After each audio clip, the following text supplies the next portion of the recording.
Sono parecchie decine i volontari della Protezione Civile operativi nelle zone delle Marche disastrate dall'alluvione. Questa mattina si sono aggiunti anche i volontari dell'ANAC che da Belluno raggiungeranno le zone interne della regione per portare un aiuto concreto dopo l'evento che ha causato vittime e danni. La squadra del Veneto sta dando tutto il supporto che c'è, naturalmente è stato richiesto dal Dipartimento Nazionale della Protezione Civile, li ringraziamo. Una decina di volontari bellunesi opereranno nella provincia di Ancona per dare una mano al sistema di soccorsi.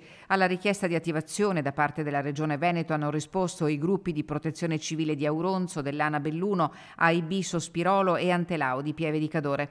Parallelamente si è mossa anche la colonna mobile dell'ANA Nazionale con i contingenti dei gruppi di Belluno e Feltre.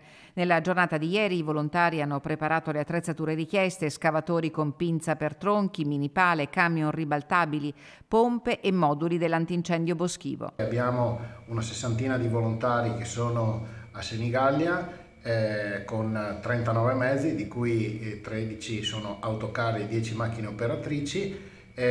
Sono partite 7 squadre, una per ogni provincia del Veneto. La solidarietà sperimentata nei giorni di Vaia proprio da parte della Protezione Civile delle Marche e in occasione delle grandi nevicate del 2013-2014 è un motore inesauribile, aggiunge il consigliere provinciale delegato alla Protezione Civile Mattia Gosetti. Oggi, come già in altre occasioni, c'è la possibilità di ricambiare. La colonna mobile si è messa in movimento attorno alle 6 di questa mattina e per una settimana sarà operativa a Senigallia, dove aveva già prestato servizio nel maggio 2014.